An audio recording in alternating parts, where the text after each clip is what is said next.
hablar de San José de Maipo tendríamos que recordarnos el tiempo en que llegaron los españoles aquí a Chile, en que llegó don Ambrosio Higgins, que estaba mirando siempre en los mapas, le interesaban los mapas, y en el mapa vio que aquí había como un río, la montaña, y bueno, aquí yo quiero que me hagan un pueblo de 8 cuadras por 8 cuadras, como un pueblo minero, porque él decía, esto era en 1792, imagínate, si hay montaña, hay mineros, y a nosotros nos interesan los mineros para ganar dinero, para pagarle al rey de España.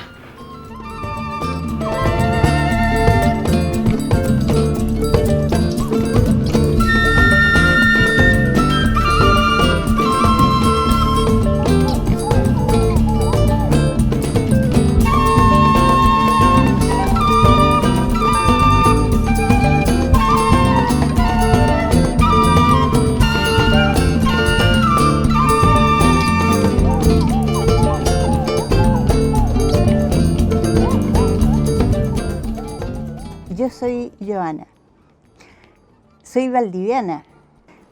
Me formé en el Bellas Artes, estudié en la Escuela de Canteros, ahí terminé mi carrera, saqué mi mención en cerámica y después estudié filosofía del arte. Pero siempre me ha gustado el recopilar historias. Bueno, mi nombre es Miguel Andrade, yo nací en el Cajón del Maipo. Toda mi descendencia y ascendencia está acá en el Cajón y soy hijo de cabrero, arriero, agricultor. Los pilares fundamentales de nosotros en el desarrollo del Cajón del Maipo es la apicultura, la agricultura, la medicina. Me llamo Humberto Espinosa Poblete, soy arquitecto. Trabajé en la Dirección de Arquitectura del Ministerio de Obras Públicas. O sea, yo veía temas de patrimonio de todo Chile, pero me llevé el Cajón del Maipo a mi escritorio. Mi nombre es Alejandro Segura. Vivo acá en la obra, en la localidad del Cajón del Maipo desde que nací. Mis papás llegaron acá desde 50, 60 años atrás. Me dedico al oficio de la cantera, trabajo en piedra, hago revestimiento, mi familia extrae la piedra del cerro. Yo me llamo Luis León, es el encargado y creador del proyecto Ave Fénix, que es el que encontramos hoy día en la estación del Melocotón. Mi nombre es Carla Campo, soy nacida y criada en el Cajón del Maipo, y al mucho orgullo y mucha honra. Soy arriera, digamos arriera, ganadera, trabajo en turismo. Mi nombre es José Collado Rodríguez. Nativo de aquí de San José de Maipo, yo nací en el año 1952, tengo 69 años, de profesión profesor. Yo soy Marta Elisa Ríos Cofré. Llegué el 1 de diciembre de 1935 y de ahí empezó mi labor. La gente andaba a la ciega mía nomás, pues. Yo era la doctora, era todo. A mí me gustaba, o sea, aún me gusta lo que hago. Me siento protegida y reconocida en toda mi labor.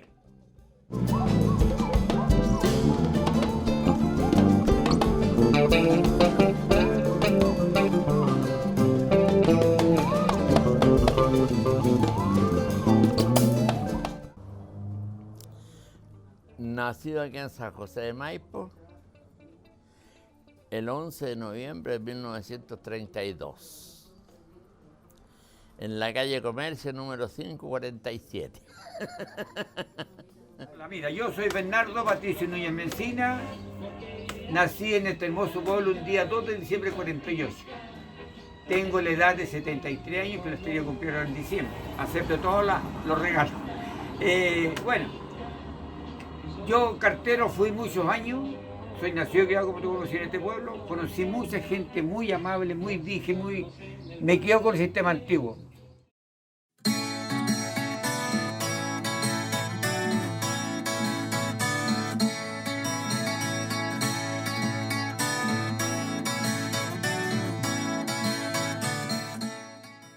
Yo estudié en un colegio acá rural, también de acá del Canelo, que se llamaba en ese momento Escuela F632, el Canelo.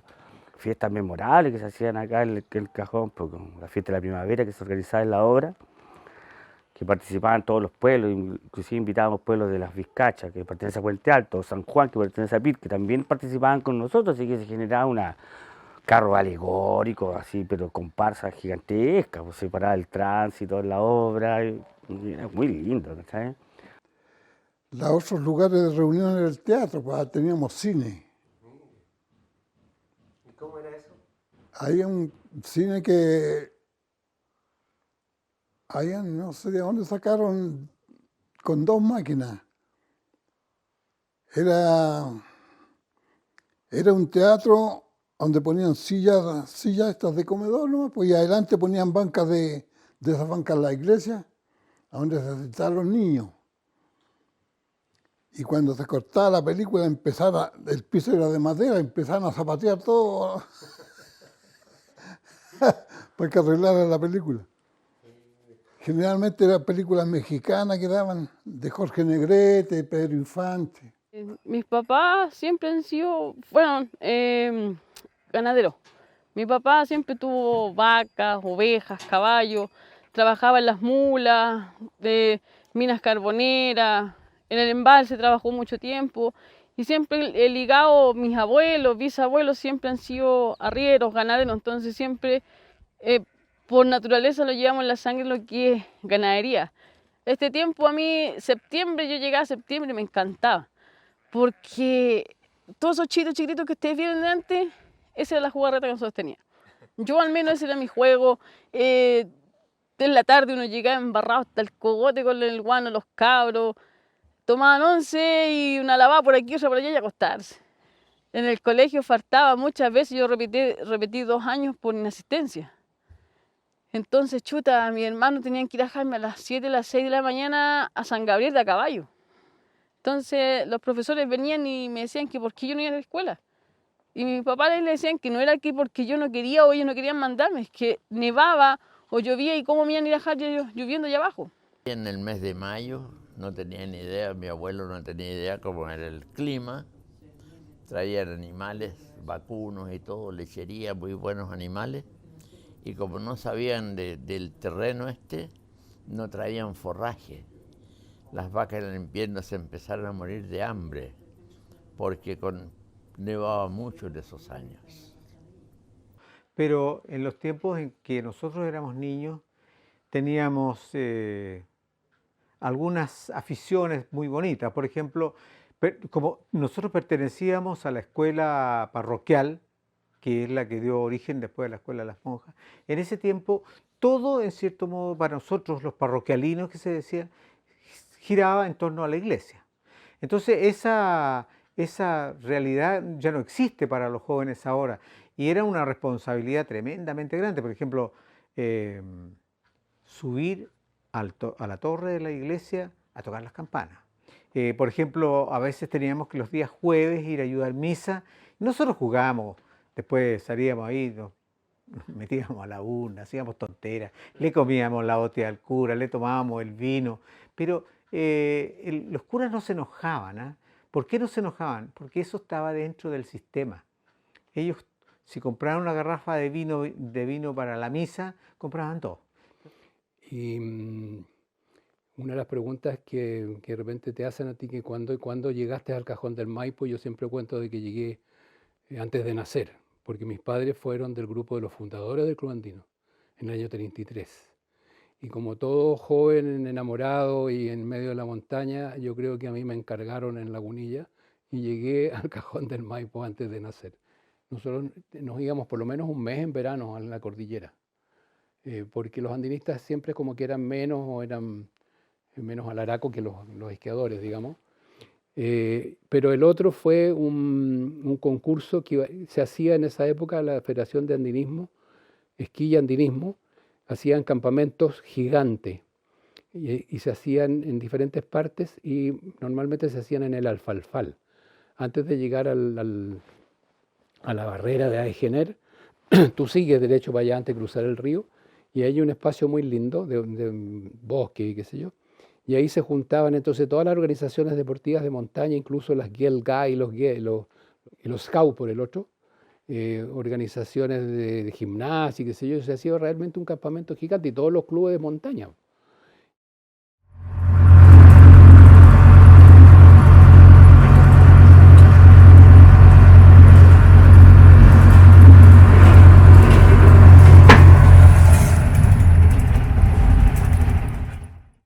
Yo llego a Puente Alto el año 68 a hacer mi servicio militar al regimiento Puente Alto, y por esas razones de la vida, un jefe que tuve yo, que era Carlos Ibáñez, me dijo: tú no te vas a ir, te vas a quedar acá. Yo le dije, como soy, mi forma de ser, y le dije: oye, ¿qué voy a hacer yo acá vestido de milico si yo de campo hago todo lo que quiera? Mándeme a picar leña, todas las cuestiones de campo, esa me las sé todas. No, me dijo: aquí voy a aprender y te vas a quedar trabajando acá en el ferrocarril. Vistiéndome uniforme, obviamente, pero a la vez lo que me tiraba, como se dice en buen chileno, era el tren. Entonces, a mis 20 años, 21 años, empecé a trabajar en el tren y recién conocí el Cajón del Maipo, porque yo, lamentablemente, yo no soy de acá. Uno de los grandes factores importantes que tenía era que el tren era su medio de transporte. La gente se movilizaba en el tren para todo tipo de actividades. Cuando se llega el tren al Cajón, aparece el telégrafo, aparece el teléfono, llámese la mercadería, el diario, todo llegaba a la estación. En aquellos tiempos lo que más tenía el Cajón eran fundos. Fundo y hacienda, y los pueblos más populares era el Volcán, San Alfonso y obviamente donde está nuestra capital, como le decía yo, que era San José de Maipo. Incluso hay gente que estudió en el tren, a mí me tocó hacerlo, por eso les cuento. Se colocaba un automotor que se llamaba el automotor escolar y nosotros salíamos a las 6:30 de la mañana del pueblo del Romeral para llegar 6:30, tipo 7:30, un cuarto a las 8, a San José de Maipo, donde estudiaban todos los niños de básica, y el resto la enseñanza media que iba a Puente Alto, o el otro que iban la enseñanza más superior que iban a Santiago. Resulta que a la gente acá, todos los que tenían fondos tenían frutales por el camino. Y la gente se bajaba del tren, como ya iba muy lento, se bajaba del tren y comía la fruta de ahí, pues. Y botaba sus semillas para arriba, así que los árboles seguían creciendo, ¿cachai? Hasta que después ya llegó un poco la modernidad, ¿cachai? Empezaron a cerrar porque la gente se puso muy... Se subía arriba de los árboles, ¿cachai? Quebraba los ganchos, así que... Pero ese tren, maravilloso. Nunca se debió haber acabado, para empezar. El guardaestación. El guardaestación. ¿Quién no peleó con el guardaestación? Todas mis generaciones peleamos con él porque le robábamos las cosas, le robábamos, le sacábamos los carritos que tenía ahí para lanzarnos por la vía. Muy divertido eso. Además eran guardianes de la plaza. Ellos estaban encargados de regar la plaza en la obra y nosotros nos destrozones todo el rato. En la época de mi padre subían por acá por el cementerio.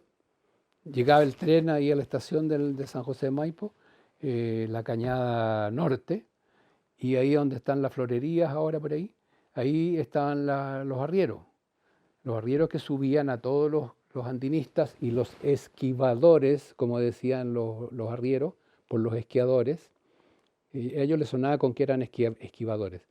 Entonces por ahí subían por el cementerio y llegaban a los riscos arriba. Se seguía por el borde del alto del cerro y se llegaba al frente a la Lagunilla, se cruzaba y ahí estaban en la Lagunilla. El tren ferrocarril militar. En Suiza, en Alemania, en España, en cualquier parte del mundo hubieran guardado como tesoro carísimo el tren. El tren que venía desde Puente Alto hasta el Volcán. No es viable. Y eliminaron el tren. El más ingrato recuerdo que me toca a mí es cuando a mí me ordenan sacar la línea. Esa fue la parte más triste de mi ferrocarril. Cuando yo el año 85, el 10 de enero a las 10:30 de la mañana, saco el primer riel en el pueblo del Volcán. Y el ferrocarril queda botado, queda todo abandonado. Y fue triste, aunque ustedes no lo crean, si alguna vez han tenido la oportunidad de conversar con los mismos ciudadanos de acá del Cajón, mucha gente, la más antigua, echa mucho de menos su tren. Entonces de repente ver que esto desaparece, perdónenme la expresión, pero sin preguntarle a nadie, y a nadie le importaba un ramo, para que sepan, porque le da lo mismo. Y aquí hay culpables y culpables. Y cuando yo me opuse en el Volcán a que no sacaran el tren, un caballero por ahí me dijo, saca el tren o se va para la calle y no se va a ir así nomás. Porque en aquellos tiempos la cosa no era tan fácil. Entonces lamentablemente hubo que hacerlo, pero siempre me dije, si algún día yo tengo la oportunidad de hacer algo por mi tren, lo voy a hacer. Vengo yo digo, yo voy a echar a andar el tren. ¿Por qué? Porque se cierra el regimiento Puente Alto. Y como les digo ahí, me dijeron de todo. Llego yo, traigo la locomotora Panchita, que es un ícono, para que sepan ustedes, del Cajón del Maipo.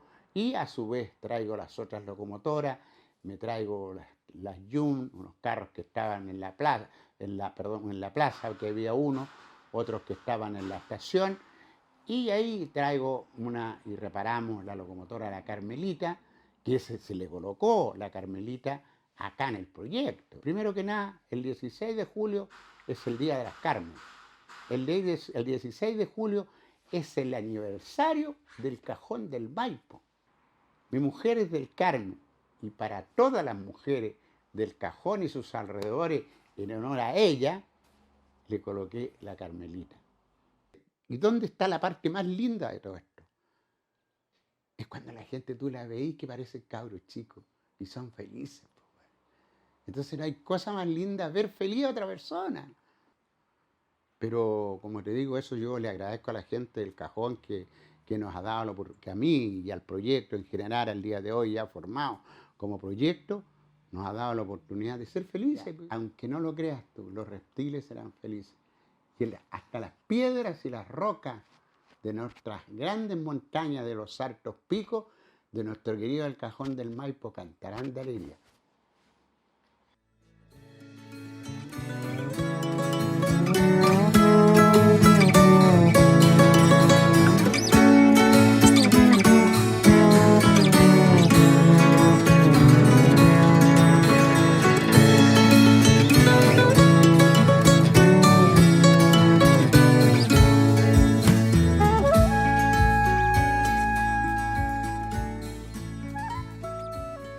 La historia minera del Cajón del Maipo tiene más de 10.000 años, pero en distintas etapas los indios, los originarios, los pueblos originarios del Cajón del Maipo ya explotaban la minería.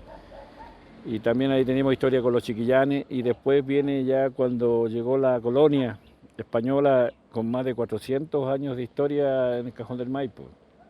El señor Pedro Ruiz de Aguilera fue el primero que inscribió las minas de San Pedro Loasco en 1692.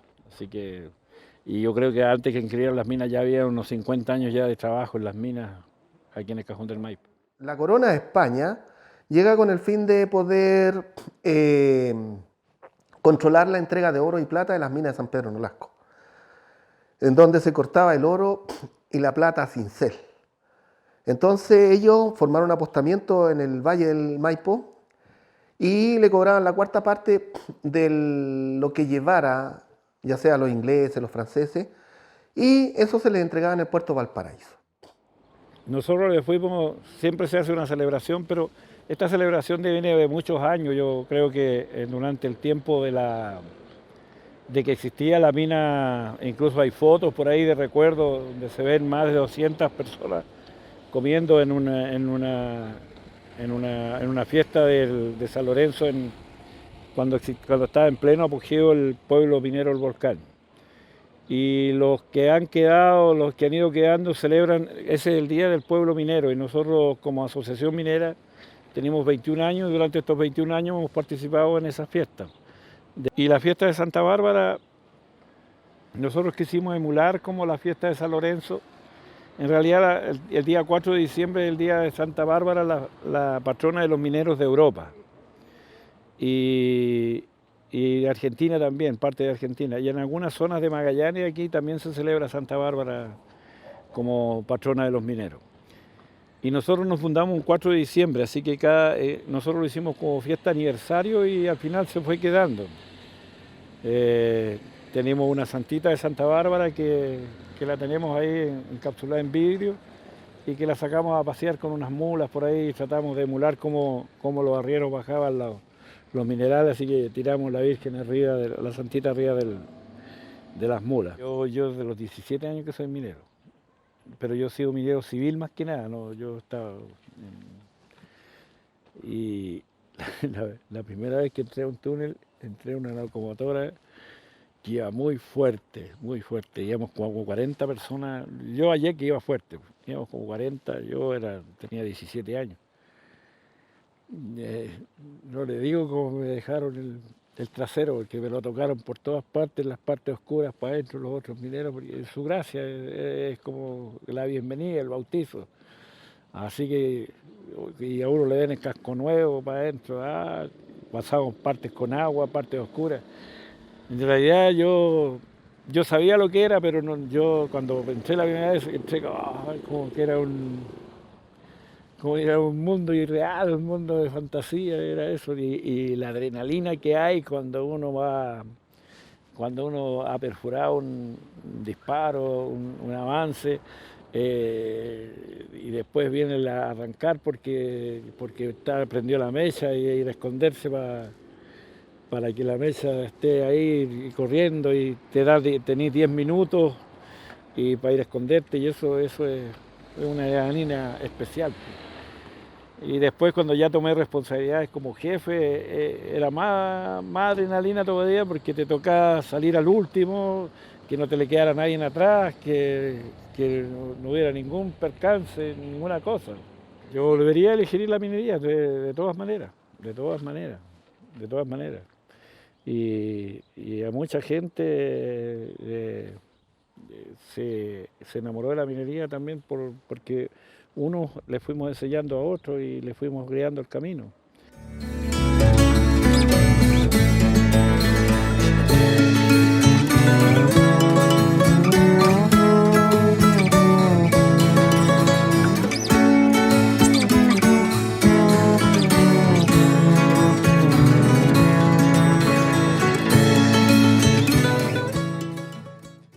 Desde el liceo yo me llevé chiquillos para la montaña. Iba toda la semana, 9 chiquillos y chiquillas. Y entre ellos iba mi Pamela, mi hija mayor, que ella era una entusiasta del andinismo. Era la que más quería escalar el cerro de la catedral.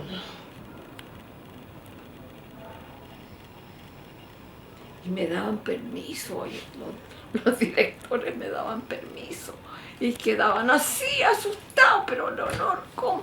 No, si yo puedo, nos hacemos caminar para allá y que vieran estas cosas lindas, porque esta montaña tienen que explorarla, esta montaña es de ellos tienen que mirar cada piedra y cada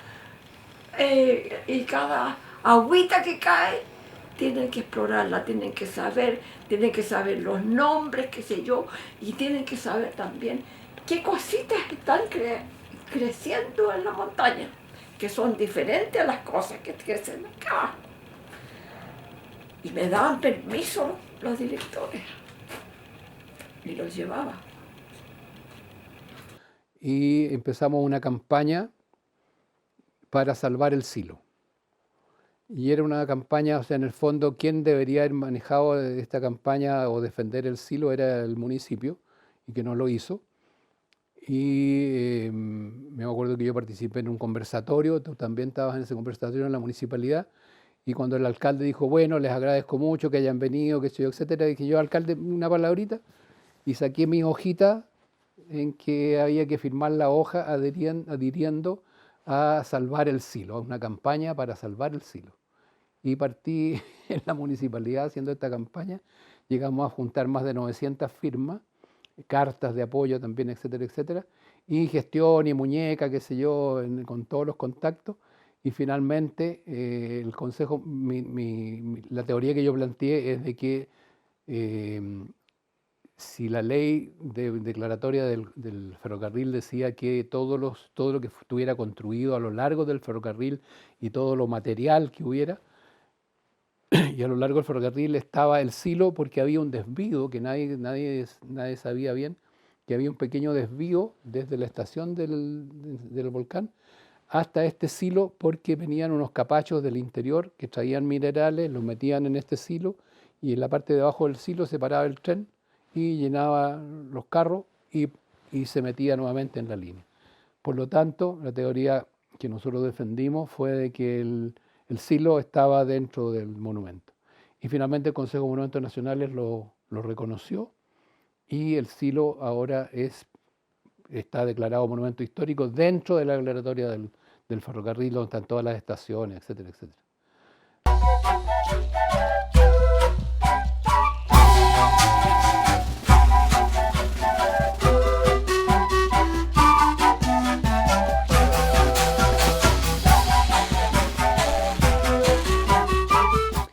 Mira, en la montaña, la montaña es como, no sé a quién le comentaba el otro día y siempre como que lo he dicho, es, además de la montaña y los deportes de montaña, la montaña es como una filosofía de vida.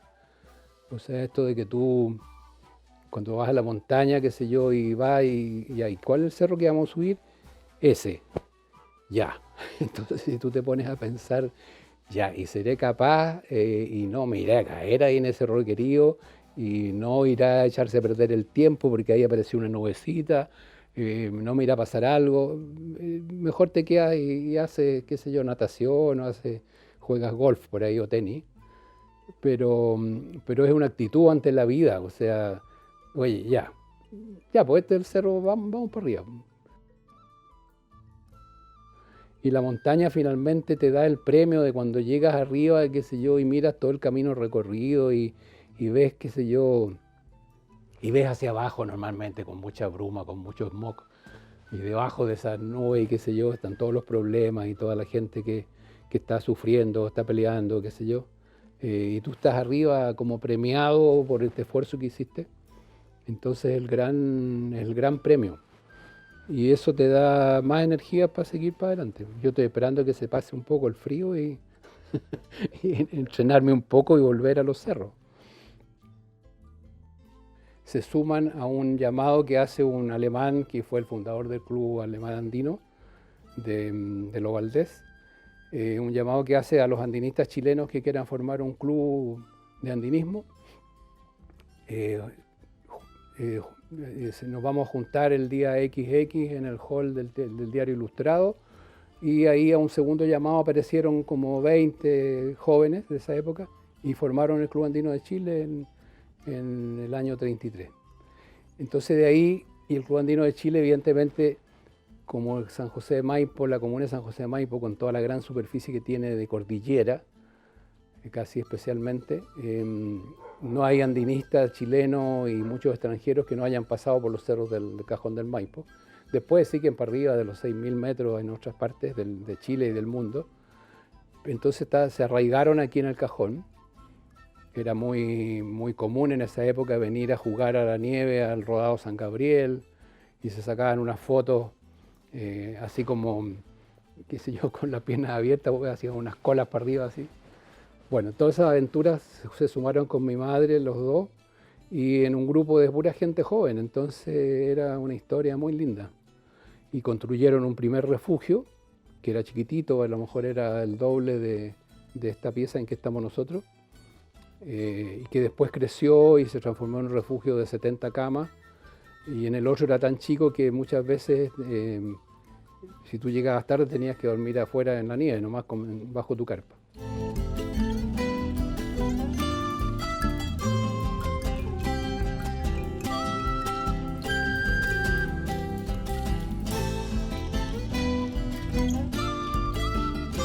Lo más bonito. la tranquilidad, la paz que los animales transmiten es lo más, silencio.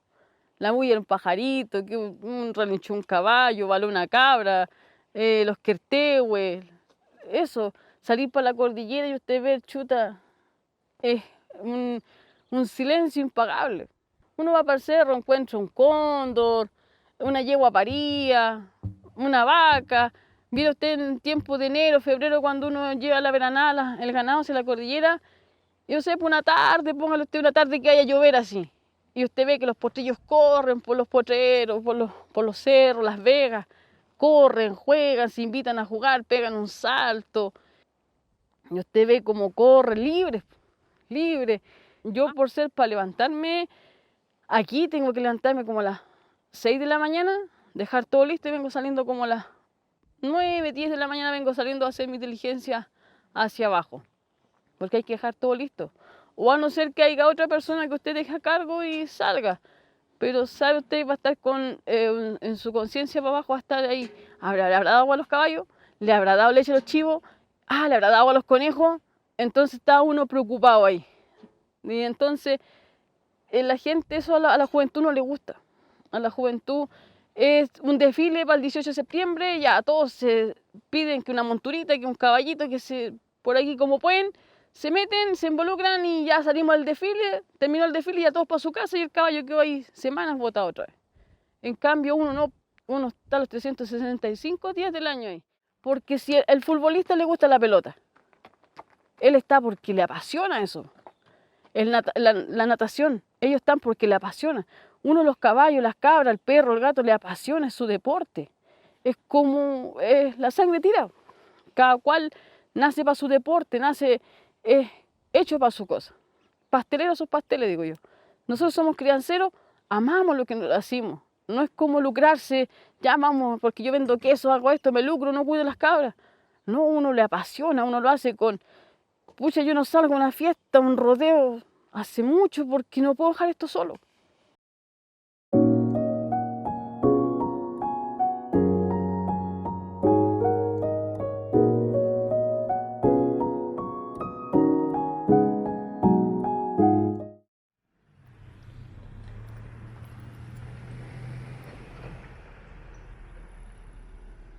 Como decíamos, el pueblo, prácticamente la gran calle es la calle Comercio. La calle del Cerro casi no tenía tránsito, lo mismo la calle Volcán, muy poco, para qué decir la calle del Río, porque por acá pasaba el tren, pues. La estación, ese era un gran lugar de encuentro. Y en cambio la gente que iba pasando en el tren, que no eran de acá, se ponían un pañuelo en la boca. ¿Por qué?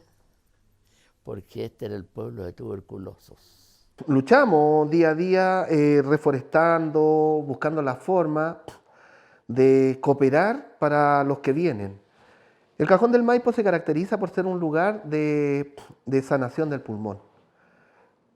Y nace la primera pandemia, ¿sí? Esta es una de las tantas que hemos tenido, porque una de las primeras que nos golpeó fuerte a nosotros fue la tuberculosis, la peste negra.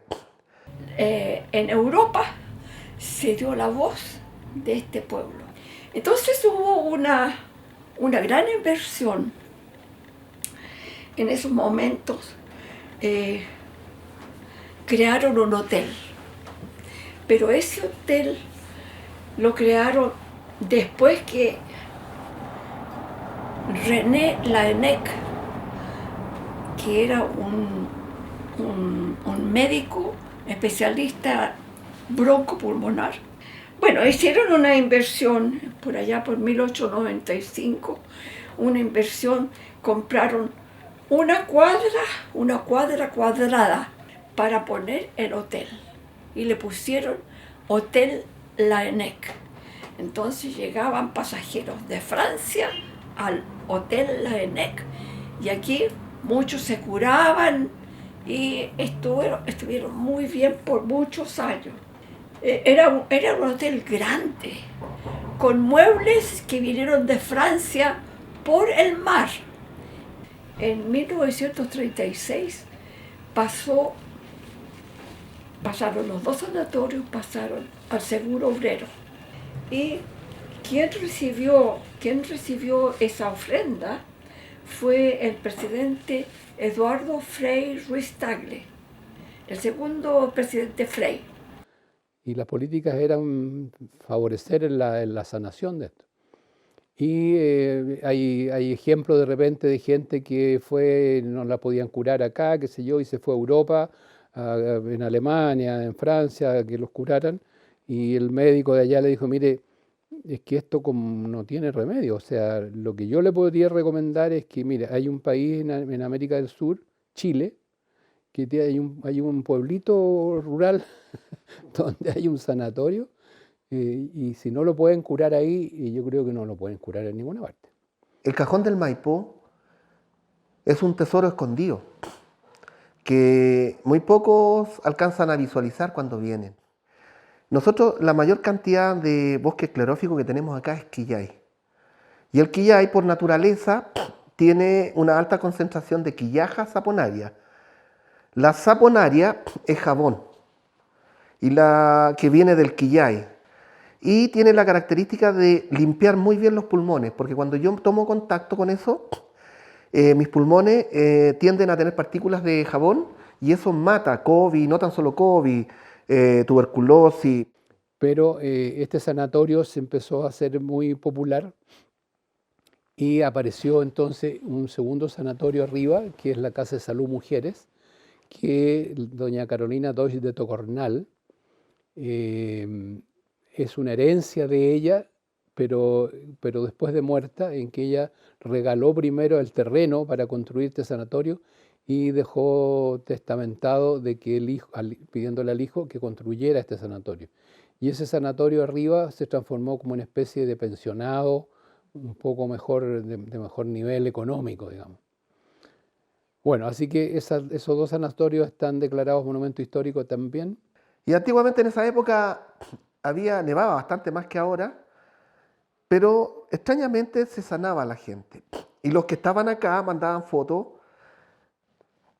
de una plaza nevada, y no se llamaba la INEC, no era el sanatorio del pulmón. Para la gente de un estatus social más alto se llamaba el Hotel Francia. Y el Hotel Francia era un lugar en Francia donde estaban ellos de vacaciones. Y como había nieve, sonaba muy bien al lugar donde ellos estaban. Bueno, la gente pobre que tenía tuberculosis se moría para callado nomás y nadie sabía. Pero las niñas de familia desaparecían de la capital, y de repente aparecía una foto así en que mostraban a la niña en una zona nevada con unos pinos y qué sé yo, y que eran en los jardines de la ENEC, y la familia decía, no, es que mi hija ahora anda en Suiza ahora, y nos mandó esta foto, mira qué bonita, qué sé yo, y nadie sabía que había tenido tuberculosis la pobre, y llegaba ya cuando estaba sanita, pero a capo.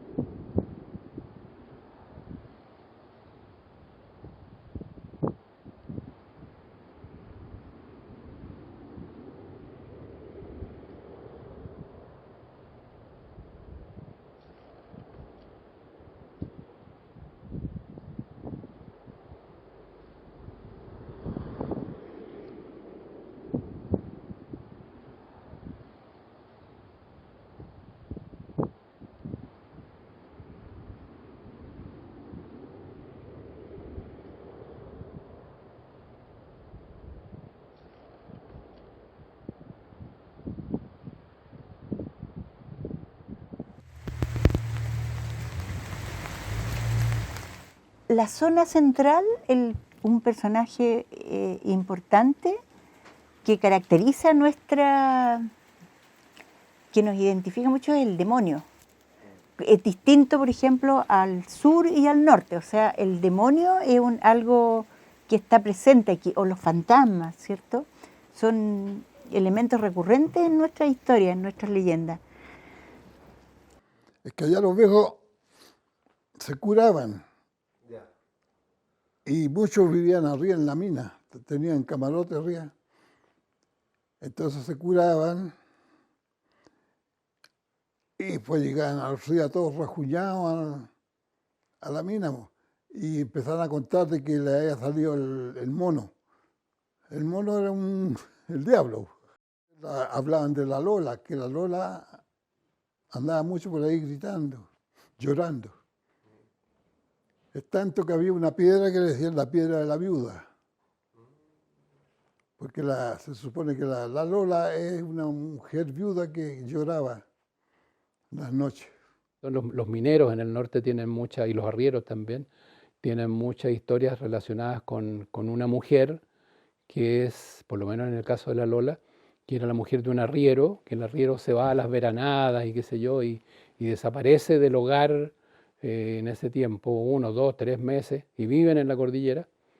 Y bueno, y una vez ese arriero no volvió, y la mujer que después muere, de pena seguramente, lo va a buscar a la cordillera y cuando ve a un arriero caminando en alguna parte con su caballo, viene y como es un fantasma inmaterial, viene y se sienta en el anca del caballo en que va el arriero, que va muy tranquilo, pero va al lado de un acantilado, y ahí, como dicen los arrieros, se espanta la bestia y el arriero cae por el acantilado y se mata. Entonces mi padre, que siempre andaba, que además era un tipo súper gracioso, que andaba inventando historias y chistes y bromas con nosotros y qué sé yo, etcétera, dijo, ¿y por qué no hagamos una carrera de la Lola? Porque además jugaban mucho con esto de la Lola, en que cuando llegaba alguien nuevo al refugio, entonces lo primero que le contaban, y no te asustes porque de repente se ve que pasa la Lola, que es como una sábana que no tiene cara, pero tiene cuerpo de mujer, qué sé yo, se le marcan los pechos, las caderas, pero es una sábana, digamos. Bueno, y la carrera de la Lola, que tiene todo un reglamento y que es propia del Club Andino de Chile y propia de Lagunillas, el reglamento consistía en que corren 13 corredores, número fatal, 13 corredores en que corren, no es una carrera contra el tiempo, sino que es una especie de pillarse, en que todos persiguen a la Lola, que es uno de los corredores, uno de estos 13, y que normalmente es el que ganó la carrera anterior. Y ese se pone una capucha, creo que esas fotos están por ahí. ¿Sí? Se pone una capucha y se le da tiempo para que arranque. Yo creo que la que me encanta es esa de las palabras redobladas, esa que recopiló la Otilia.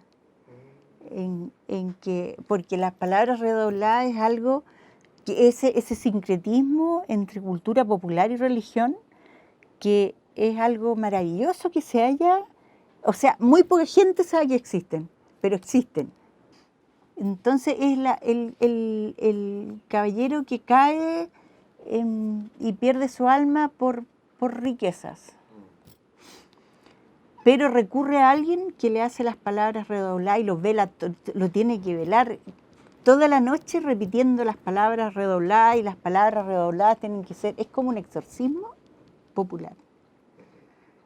Repitiendo esa, y vino la Virgen pura, la una, que es... Qué hermoso. Claro, va distinto, eso va redoblando los números en base a elementos que son muy cercanos a nosotros. La Virgen, Jesús, los apóstoles, es algo que está dentro de nuestra cultura todavía, aunque se sepa poco, pero está. Eso me encanta, por ejemplo, me encanta eso, el uso de las palabras redobladas.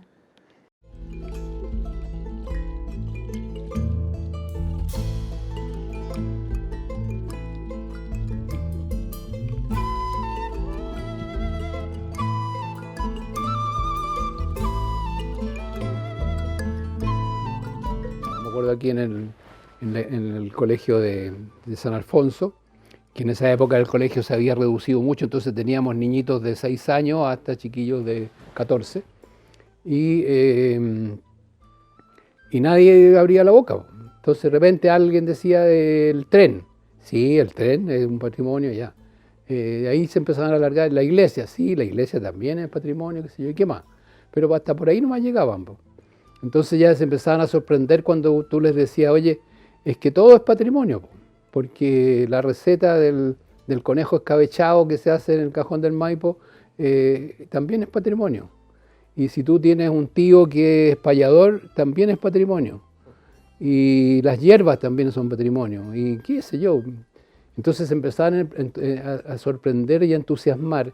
Y eso es algo que habría que transmitir, porque esa inquietud de los niños con el patrimonio, que tiene que ver el cabro chico con el patrimonio. Pero es su pueblo, es su historia. Y además es una historia así como aventurera. O sea, ¿qué pasó aquí?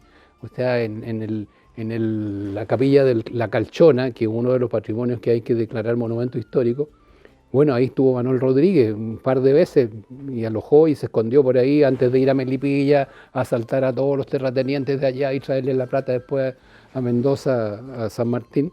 Entonces todas estas cosas los emocionan. Aquí en San José de Maipo necesitamos con urgencia para el futuro hacer que los jóvenes, las mujeres, los niños, los hombres luchen por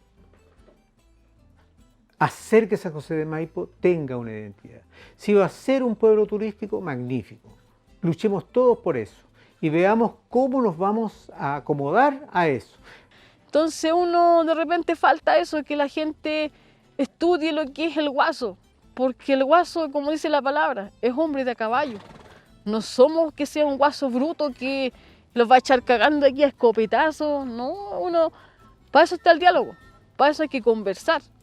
Para eso, de repente, antes de criticar, deberían de juntarse y decir, mira, esto pasa, que esto está pasando con el arriero, que se están extinguiendo. ¿Por qué? Porque ya la ciudad está avanzando hacia el campo, la modernización.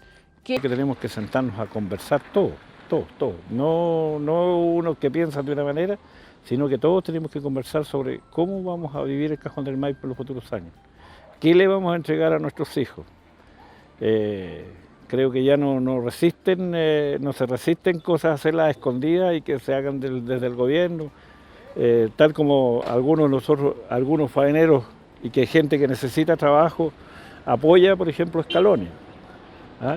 Pero también hay otros que no apoyan escalones por los temas de los glaciares y esas cosas. Entonces, en ese punto se tiene que conversar. Tiene que decirse cuál es la mejor manera de cuidar nuestro Cajón del Maipo. La globalización, claro, podemos ser parte de todo. Hay algo que nos relaciona, nos facilita y nos permite comunicarnos mucho más fácil y tener el acceso a todo el mundo. Pero eso no quiere decir que nosotros dejemos de ser nosotros. Y eso, lo que hay son retacitos. Alguna, como Humberto, que se preocupa de su patrimonio y que el edificio, pero no hay políticas, no hay educación, no existe un respeto hacia lo nuestro. No es lo mismo que alguien vaya y luche años para que la iglesia del Manzano logre ser patrimonio, a que si es algo que es de nuestra, está dentro de nuestras políticas. Que no sé cuántos años más y lo irán a verlo, ojalá la juventud, para que vean que un viejo como yo y mucha gente antes que yo, las generaciones que pasaron por el Cajón del Maipo, siempre luchamos por un pueblo. El pueblo tiene que ser unido. Que yo sepa con todos los vecinos lo que está pasando y el aporte que se le pueda dar a un vecino que sea un aporte libre, sin comentarios. Ven, saca esto, llévate esto, compartamos esto otro. Como era antes, ¿cuánto cuesta ser como era antes? ¿Por qué no ha cambiado tanto la vida?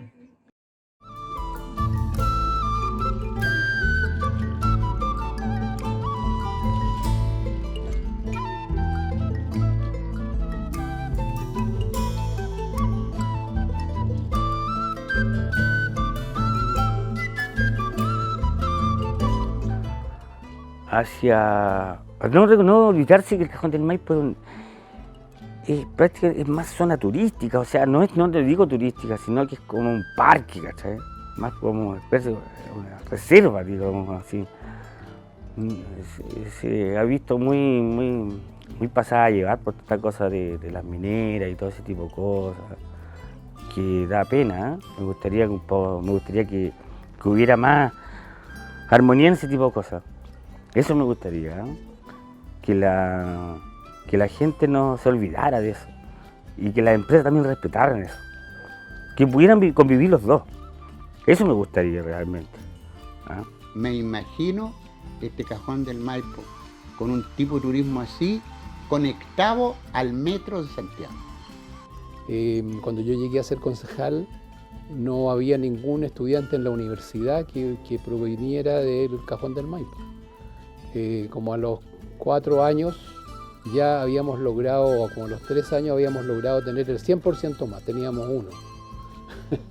Y después siguió creciendo eso y ahora hay más jóvenes que están estudiando y lo importante es que esa gente que está estudiando pueda volver, pues nosotros somos proveedores de cerebros hacia afuera y finalmente, y tu hijo o tu nieto, ¿dónde está? No, está trabajando en Valparaíso, no, está trabajando en Antofagasta, está haciendo esto en otra parte. Pero no vuelven porque aquí no les damos la posibilidad de que vuelvan. Y eso es cuestión de ordenar un poco el naipe de otra forma solamente. Que sean personas útiles a la sociedad, que sean lo más humildes y tiendan la mano sin mirar quién es ni por qué lo van a hacer. Tratamos de que sigan inculcándose la minería, e incluso es más, en este momento la mayoría por ejemplo, de los jóvenes, puedo decir, de jóvenes de 40, entre 30, 40 o 50 años, todavía trabajan en faenas mineras en todo el país aquí, porque somos un lugar exportador de faeneros, operadores de maquinaria, operadores de jumbo, operadores de RoboShop. El Cajón del Maipo atesora el conocimiento, el saber y atesora el lugar donde se concentran los minerales, donde se está haciendo la vida. Y esto está en la punta del iceberg o en la punta de la ola. Siempre va a estar fluyendo, es dinámico. Y la venida al cajón de ustedes, que los que se acerquen, busquen eso. Porque la montaña está atrayéndote para que veas su hermosura. Que veas ese río, cómo va corriendo y cómo va bajando muy calladito, tranquilo, y no molestar el agua. Ver esa hermosura de la montaña.